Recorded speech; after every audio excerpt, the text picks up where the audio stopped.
So this is kind of random, but when you think of each other, what's the first word that pops in your head?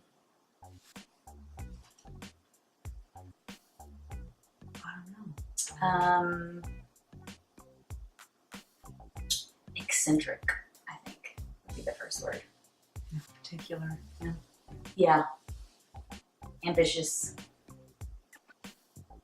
Now you have to have mine. I know I'm drawing a blank. I don't know. Smart. And you're incredibly intelligent. Yeah. I'll take that one. I do. That's a good one. I mean, that's what I like. Smart's better than pretty to me. Oh, well, you're pretty too. But.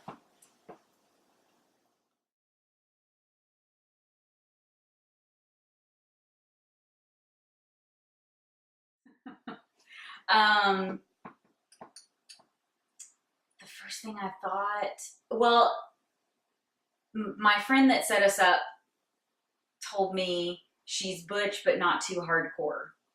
And I thought, she's pretty butch. That's what I thought. I was like, what's hardcore for you? Yeah.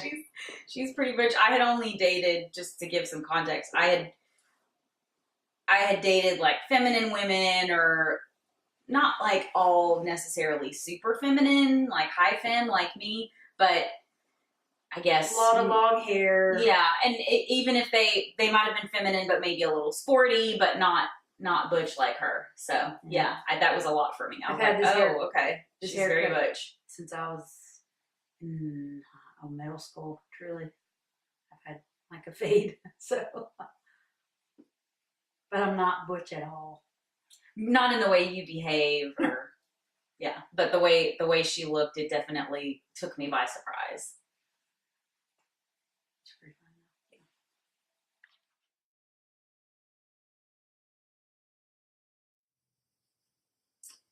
So we had both just gotten out of relationships, and Bad ones. yeah, I mean, Mine was bad. they weren't great. I wasn't looking for anything serious. I was dating around. My ex was my first girlfriend, and we got really serious really fast, and I just kind of wanted to date. But I had like lost a lot of confidence. I hadn't dated in such a long time that I thought, like, I don't even know how to ask a girl out. I don't know what to do. I didn't know what to do with myself. I didn't feel, I just didn't feel confident in myself in dating someone else. And so I went to a friend, and it came up in conversation, and I was like, just, hook me up with somebody, like help me get out there. I just need, if I can get one date under my belt, I feel like I'll be okay. I feel like I can get my confidence back, and I can get back out there. I just need the one date to get me over the hump.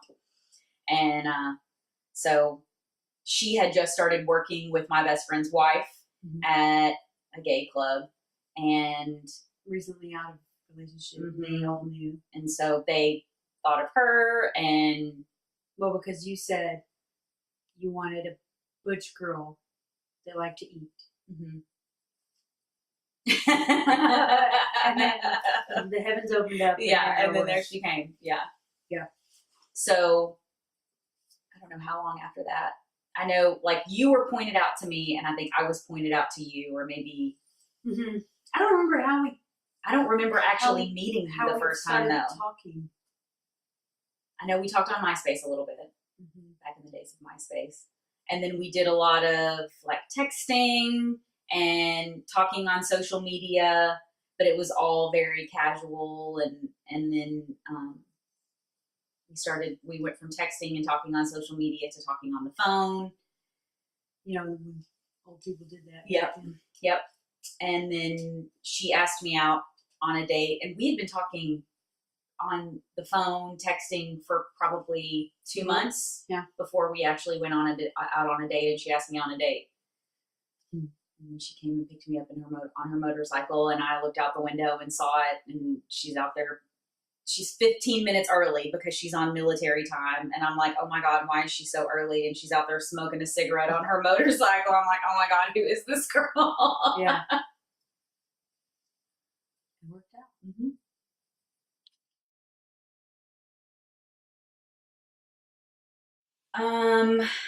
The ups and downs are a lot more complicated than I had anticipated.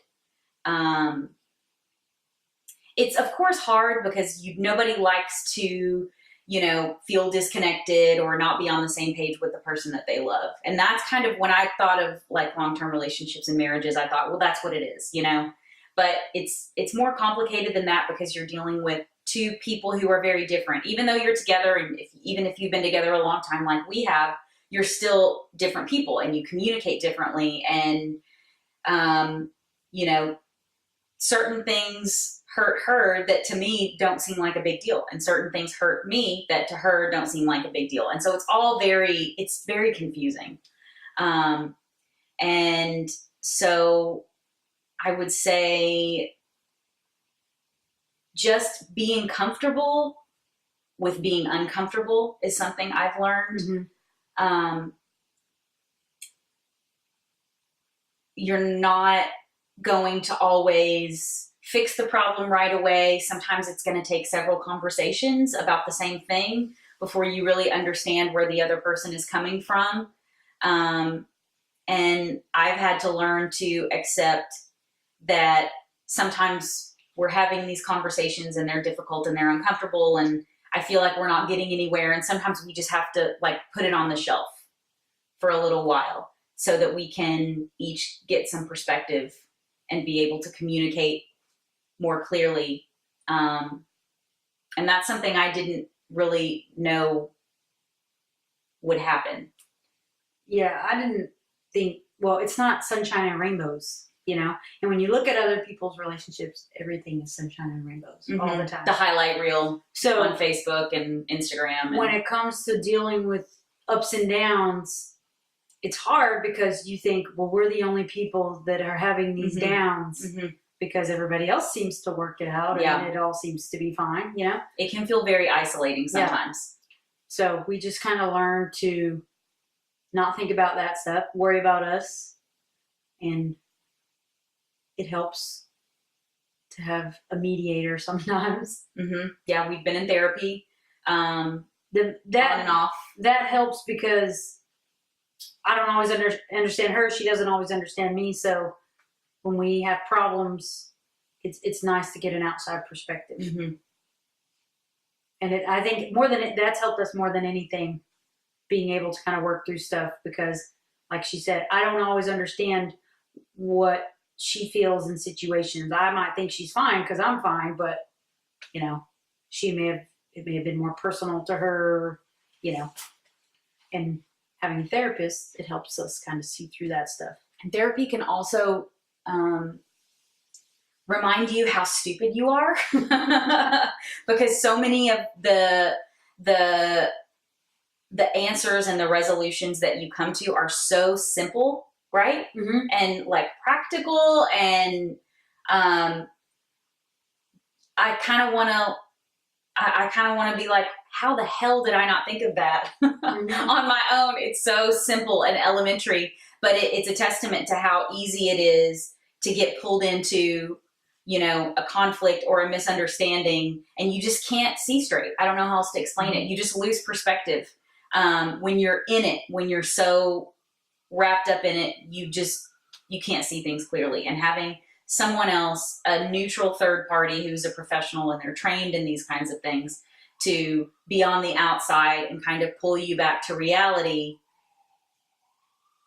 I mean, I remember the first time we went several years ago, and we didn't go back for a long time, but that one session, we still use things to this day. And that was probably 5 years ago, 4 years ago. Yeah. And we still use some of the tools that we learned that day 4 or 5 years ago to this day in our relationship. Yep. It's very common sense stuff, but it's common sense stuff that you sometimes don't come to on your own. Yeah. So don't be opposed to therapy. Right. Therapy's helpful. Mm-hmm.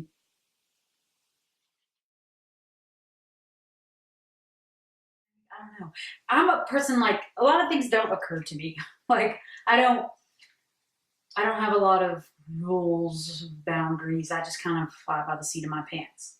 Now, when it was brought to my attention that she wanted to get married, it freaked me out a little bit. I was concerned because I was like, well, I don't. So hopefully we'll compromise or we'll figure something out. But I didn't want to get married because I believed that it was a kind of a way just to take each other for granted. I experienced it just being in a relationship. You know, we were friends first, kind of casual. And then once we got into a relationship, it's like, oh, well, you're here all the time. We live together. So what we have is not as important because it'll be here tomorrow. And I didn't want to do that. And I didn't want that to happen to us. So I just didn't believe in marriage. It changed for me when we were together. It was what, 2.5 years? When we got engaged? Yeah. I think so. It was like 2.5 years. I don't know. I just started to feel like, well, this is someone that I love. I've never loved anybody like this. I care for her so deeply, you know, and how can I express that? Like, you can say I love you all day long, and we live together, and I'm like with you all the time. So for me, it was a way to express and to give of myself, you know, something that I thought was so important to me, to kind of show her love. And, you know, test myself a little bit. Like, is this so important to me? Like, is this rule? Am I going to miss out on something because I've laid this, I don't like this down? So I decided that I guess I would. It was hard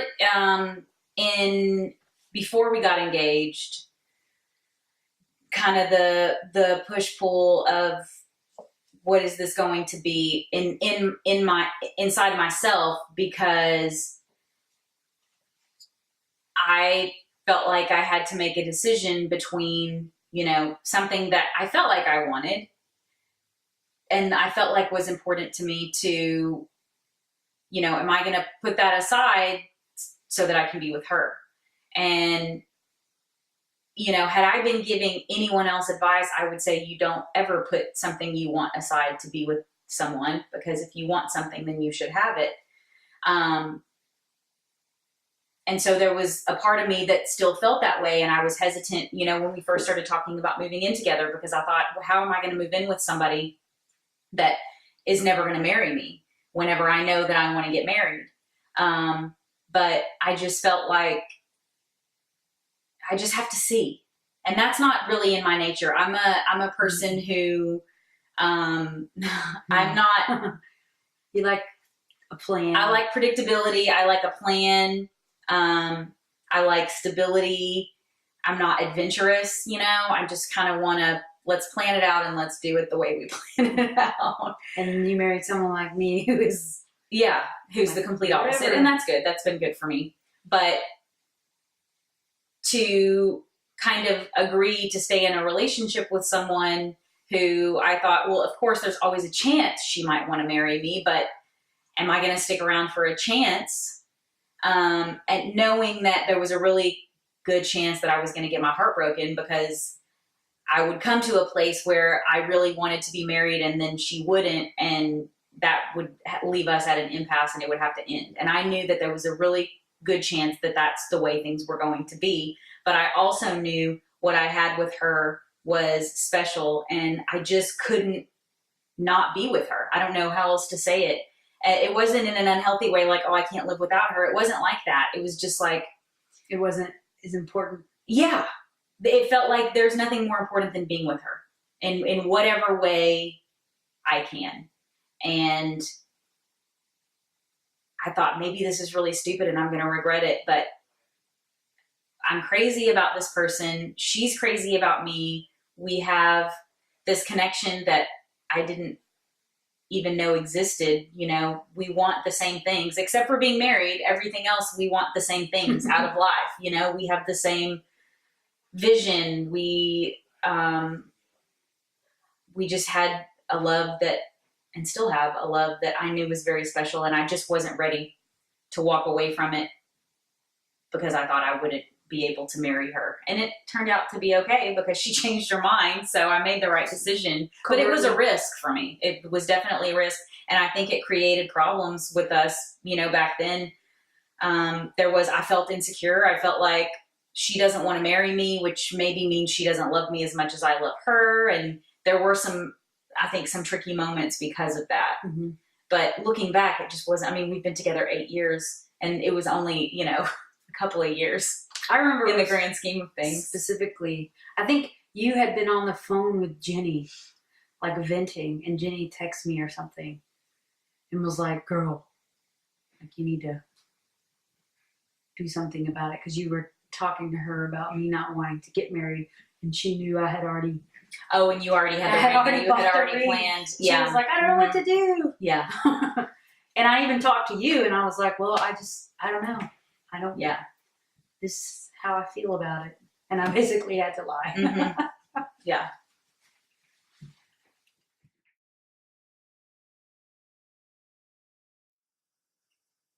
I'm awesome. I've always been awesome. Something about marriage that I've learned is that you are forced to look at your flaws basically all the time because they affect another person. And so that, I think, has been something that's facilitated a lot of personal growth for me, and it's kind of forced me to become stronger because, I don't really have the luxury of just sitting with my shortcomings. Not that, she accepts my flaws and my shortcomings, and but the really big glaring issues that maybe I would have just sat with otherwise, I've had to look at and really look at myself in a way that I think sometimes I didn't want to. I didn't want to look at that part of myself that I wasn't really proud of. And when I was single, I could just not look at it. And now, well, you got to be whoever you wanted all the time. And now I have to, and it is difficult, but I'm also very thankful for it because I think that it's made me stronger, smarter, more resilient, and just a better whole person. Being married is it's a very unselfish thing to do. So it kind of forces you out of those selfish, self-serving behaviors. Mm-hmm. I don't know. When we met, I was kind of all over the place. So I've had lots of growth and lots of aspects of my life. But I think for me, there's a comfort and security being with someone, and not in a like codependent way. Like it allows me to be like a stronger person and more adventurous, and what's the word? I don't know. Like I think I'm successful because you give me confidence that like I have this reassurance that, you're going to be there. So it's helped me grow a lot and just mature emotionally, being able to talk to someone who doesn't judge me and loves me anyway. So yeah, going back to what I said a minute ago, it's like a safe space to grow as a person because you are kind of looking at the ugly parts of yourself and you're reminded about the ugly parts of yourself. But at the same time, it's in the context of a loving relationship where that other person loves you and accepts you, even for the ugly parts, but is helping you to grow into a better person in the context of a like safe, secure relationship. Yeah, it's a lot of push and pull, I think, with us. I give you some, and then I take some away. Yep, for sure. Give you strength. I always say, drive you crazy. I always say that for me, being married is always having someone on my team, always having someone who supports me and will always have my back. And that sounds, I think, very unromantic, but to me, it's very romantic because on my absolute worst day, when I make the biggest mistake, she's not going anywhere. She's still going to be on my side. And no, she's not going to lie to me and tell me I did everything right when I didn't. But it's going to come from love and acceptance rather than judgment. And we're always just on each other's side. And I like that. I think for some people it's maybe not exciting enough, but I like that. Yeah. I want to start over. I'm a crazy person. I let all my shit out of the bag. I want to start over.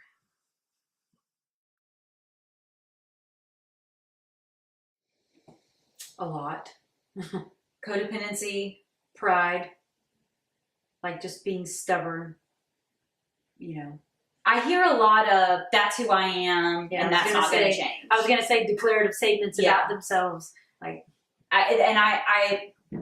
it's kind of new. Like last 5-10 years, I hear a lot of people our age and younger saying things like that, and it's like there's this fear of losing themselves, and I think that's a good thing to be afraid of, because it is easy to lose yourself in a relationship. But I think you shouldn't be so afraid that you reject any kind of,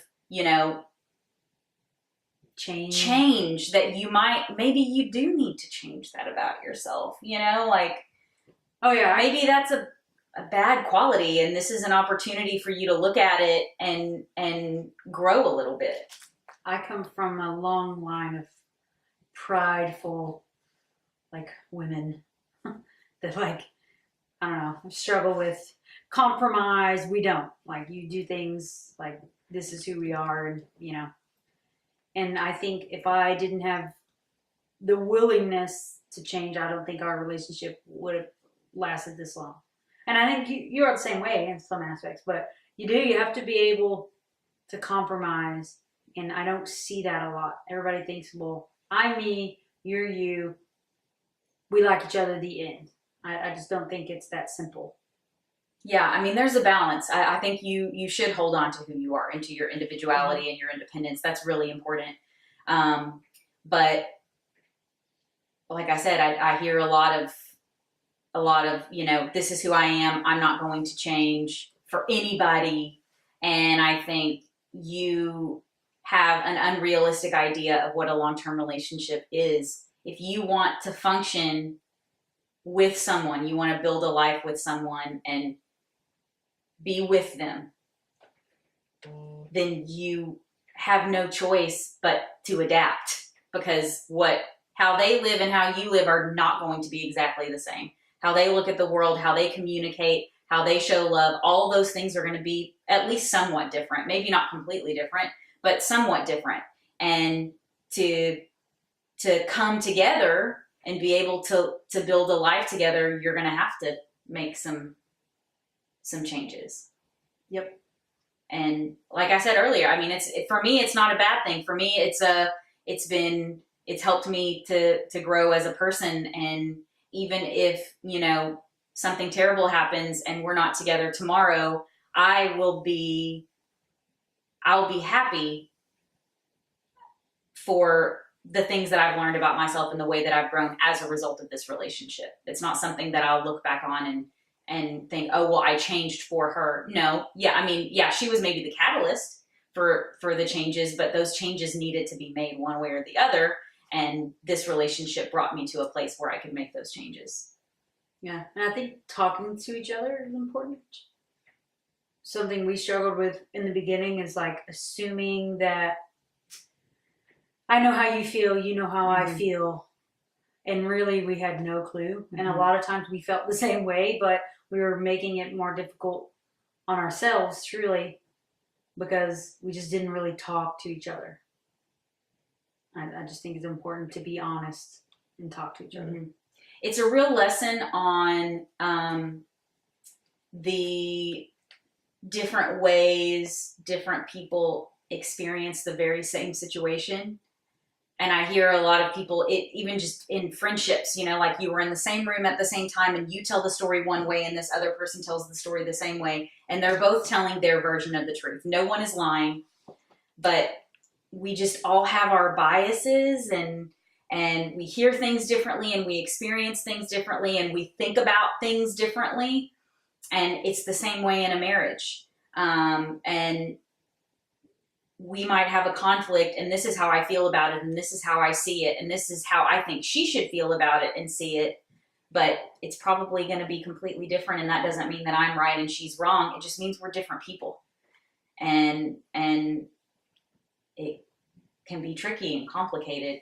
But I think if you go into conflict if you go into a conflict thinking, I know exactly what she thinks, I know exactly what she felt and what she thought, then you're already like messing it up from the beginning, right? Mm-hmm. I only know what I think and feel. I can never say what she thinks and feels. And I have to always be open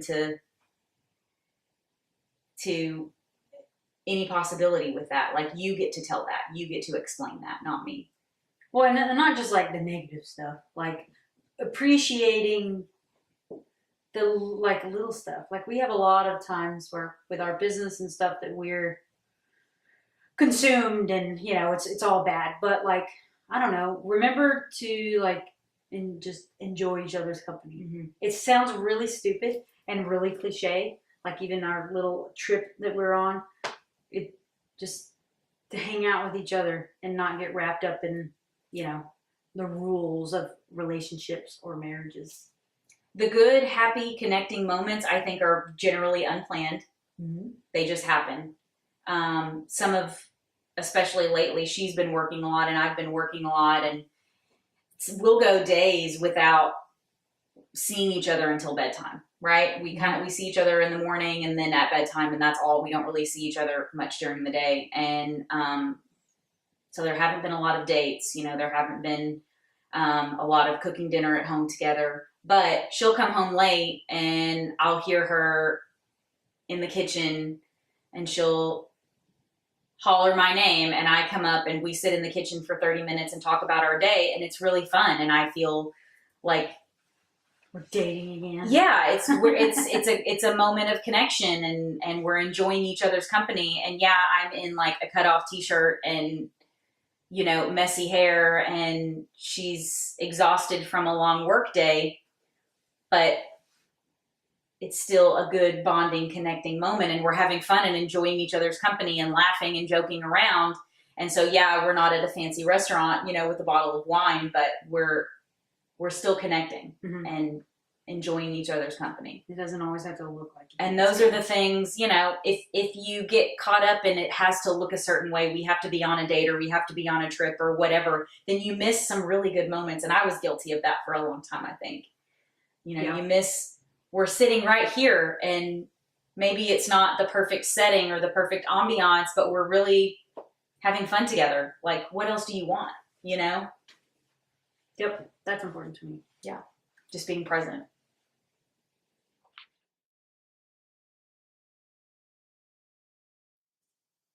I learned not to be selfish, and selfish at the same time, but not. I've learned how to communicate a lot better. Make me talk about stuff. I don't know. That's a lot of it. They go hand in hand too. I learned that, like, the world is not centered around me, which is helpful. I've learned that I need to, and this is more by watching her, not really, I don't know, it's just something that I see her doing, and it's a quality in her that I admire, and I want the same for myself. I'm really bad at talking myself out of things, and if an opportunity presents itself, I can think of a million reasons why I shouldn't or why I can't. I'm not able for this and for this or this or this, or I'm not good enough at this to do this, and I can think of a million reasons why I shouldn't. And I just kind of don't really like to be out of my comfort zone so much. And she's the complete opposite. She doesn't even think about it. She just does it, and has become very successful as a result. and I admire. She's impulsive, and sometimes it makes me want to shake her. But it's also worked in her favor a lot, and I think she's accepted that yes, her impulsivity, does put her in predicaments sometimes. But there are also a lot of times that her impulsivity has taken her to be able to do some really cool things and some really great opportunities, and I don't think that you would be as successful as you are without that particular quality. And we always say, we watched this documentary on Dr. Dre and Iovine or whatever, remember? Mm-hmm. And wasn't it Dr. Dre? Yeah, he said, he's talking about he and his wife who've been together like 20 years or something. And go ahead. That I'm the kite, she's the anchor. Yeah, that's how they describe their relationship, and it's us 100%. I'm the stability, let's keep our 2 feet on the ground, and she's just kind of flying around all the time. We need each other. But it's a good balance, because I don't need to always be on the ground. I need to fly around too sometimes. But then sometimes she needs to.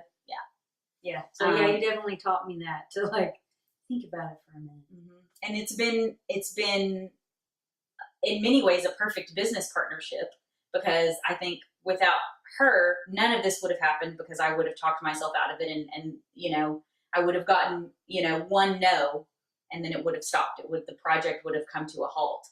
And then if she'd done it on her own, it would probably just be all over the place and really scattered. Yeah, I wouldn't have any direction. Yeah. So. You're welcome. I think you're welcome.